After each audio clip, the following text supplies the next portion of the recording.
క్రైస్తవుల యొక్క mind set ఎలా ఉంటుందో తెలుసా? ప్రతి ఒక్క జాతి, ప్రతి ఒక్క దేశము, ప్రతి ఒక్కరు కూడా యేసు ప్రభు యొక్క సత్యాన్ని తెలుసుకోవాలని, ఆ బాటలు నడవాలని. అది కూడా ఫోర్స్ కూడా కాదు, ఖచ్చితంగా నడవాలనేది కాదు. కర్రతో కత్తితో ప్రపంచాన్ని బలవంతంగా అన్నా సరే క్రిస్టియన్స్గా మార్చేయలే అనే తలంపే లేదు బైబిల్లో ఎక్కడా కూడా.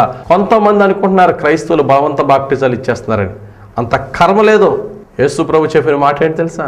వాళ్ళకి వెళ్ళి నా వాక్యాన్ని బోధించు, సువార్తను ప్రకటించు, విని నా బాటలో నడిస్తే ఈ బాటే పరలోకానికి నిన్ను నడిపించే బాటని వారు అంగీకరించి నడిస్తే వారు పరలోకానికి వారసులు అవుతారు.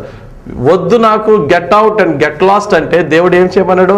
నీ పాదముల కంటిన ధూళి దులిపి వచ్చాయి.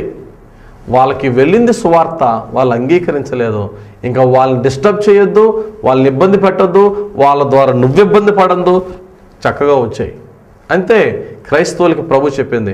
అంతేకాని బలవంతంగా ఒకవేళ ఎవరైనా మార్చితే వేరే మతస్థులు వాళ్ళని శిక్షించడం కాదు, యేసు ప్రభువే శిక్షిస్తాడు వాళ్ళని. గమనించండి ప్రియులారా, క్రైస్తవుల యొక్క హృదయం ఏ విధంగా ఉండాలి, ఒక మెచ్యూర్డ్ క్రిస్టియన్ యొక్క వాల్యూస్ ఎలా ఉండాలి. సాధ్యమైతే సమస్త ప్రజలతో సమాధానంగా ఉండటానికి ప్రయత్నించు అని దేవుని వాక్యం చెప్పినట్టుగా అందరితో సమాధానంగా ఉండడానికి మనం ప్రయత్నించాలా. అదే యేసు ప్రభు మనకు చూపించిన బాట, అదే భక్తుడైన దావీదు చూపించిన బాట. దావీదు సొంత మామగారు రాజైన సౌలు ఎంతో ఉపకారం చేశాడు, అయినా సరే అపకారం చేస్తూ దావీదుని చంపుతుంటే దావీదు తన యొక్క మామగారిని క్షమిస్తూనే ఉన్నాడు.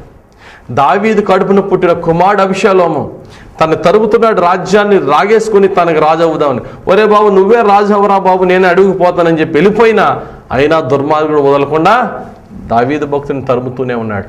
అయినా దావీదు తిరగబడలేదు అభిషాలోము మీద.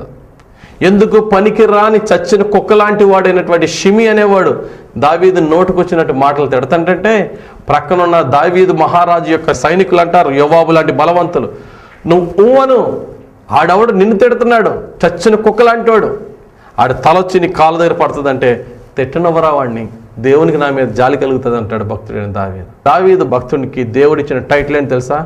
The man of God's own heart, నా హృదయానుసారైన మనిషి. అందుకని అయ్యాడు దావీదు దేవుని హృదయానుసారైన మనిషి. ఒక మెచ్యూర్డ్ పర్సన్గా ఎవరితో ఎలా ఉండాలా భక్తుడైన దావీదుకి తెలుసు. అలాగని చెప్పి పౌరుషం లేనివాడా? సింహపు గుండె లాంటి గుండె గలవినవాడు. సింహం ఎదురొచ్చినా అది వెనక్కి తిరగాల తప్ప దావీదు వెనక్కి తిరిగే ప్రసక్తే లేదు. Such a mighty warrior, at the same time he's the man of meekness. ఎంత బలవంతుడో అంత సాత్వికము కలిగిన వాడు. అయితే కొంతమంది మన యొక్క సాత్వికాన్ని బలహీనతగా చూసుకుంటారు. మనం ఓర్చుకుంటూ సమాధానంగా ఉంటే ఈడు తిరగబడలేడులే, ఈడు వేస్ట్ ఫెలో అన్నట్టుగా చనువు తీసుకుంటారు. అటువంటి టైంలో ప్రభు అంటున్నాడు, కమాన్, పగ తీర్చుట నా పని. నీవు నీ సాత్వికం నుంచి బయటకు వచ్చి నువ్వు కర్రకత్తి పట్టద్దు. వాడు కనుక నీ మీద చనువు తీసుకుంటే నేను నీ పక్షం యుద్ధం చేస్తానన్నాడు. ఎన్నిసార్లు సౌలుని దావీదు క్షమించినా సౌలు తిరగబడుతూనే ఉన్నాడు. చివరికి దేవుడే చంపించాడు సౌలు శత్రువుల చేతిలో. ఎంత వద్దురా నాయనా, నువ్వు నా కుమారుడు రా అని ఎంత బ్రతిమలాడినా అభిషాలోం వినలేదు. చివరికి అభిషాలోం యుద్ధంలో చనిపోయాడు, దావీదు మిగిలాడు. దావీదు మీద తిరగబడిన ప్రతి ఒక్కరిని దేవుడు చూశాడు, మారతారని. మారేలా లేరు, దేవుడే మరణానికి అప్పగించాడు వాళ్ళని. ఈరోజు దేవుడు నీతో నాతో చెప్తున్నాడు, కమాన్, ఒక పరిపక్వత చెందిన క్రైస్తవునిగా అందరితో సమాధానంగా ఉందాం. కులం చూడొద్దు, మతం చూడొద్దు, మానవత్వాన్ని చూద్దాం. నా తోటి మనిషి అనే హృదయంతో మనం చూద్దాం. అందరితో సమాధానంగా ఉండి, దేవుని వాక్యం చెప్తుంది, unity in diversity with integrity. అందరితోనూ సమాధానముగా పరిశుద్ధతతో ముందుకు సాగమని వాక్యం చెప్తుంది. కాబట్టి అందరితో సమాధానంగా ఉందాం, పరిశుద్ధంగా ఉందాం. దేవుని ప్రేమను మనం జస్ట్ నోటి మాటలతో కాదు, క్రియల రూపంలో చూపిద్దాం. దేవుని పరిశుద్ధత కలిగి జీవిద్దాం. అందరితో ప్రేమ కలిగి సత్యము చెప్తూ అందరితో సమాధానంగా మనం ముందుకు వెళ్ళి ఒక ఎగ్జాంపులరీ క్రిస్టియన్ లైఫ్, సాక్షాత్తమైన క్రైస్తవ జీవితంతో జీవించి అందరి యొక్క హృదయాలను గెలుచుకొని క్రీస్తుని మనలో సమాజానికి చూపిద్దాం. దేవుడు తన పరిశుద్ధ వాక్యం దీవించును గాక. ఆమేన్. ప్రార్థన చేసుకుందాం. ప్రేమ కలిగిన మా పరలోకపు తండ్రి, నీకు వందనాలు. ధ్యానించిన వాక్యములో మేమేమైనా తప్పుగా ధ్యానిస్తే మమ్మల్ని క్షమించండి.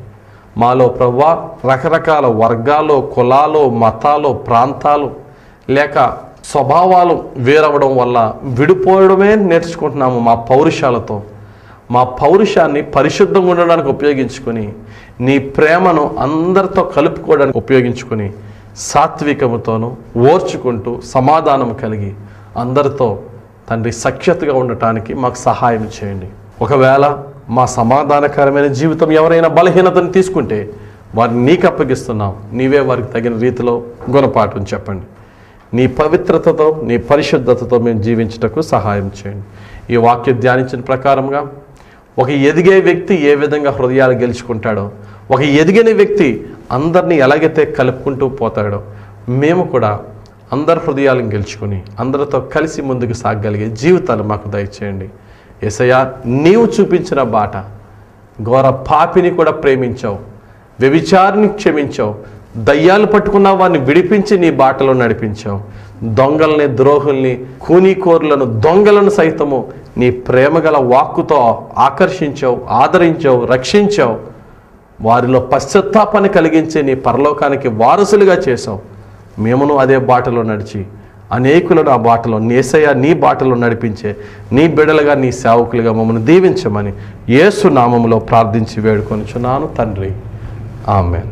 God bless you. దేవుడు మేము దీవించును గాక. బాబాయ్.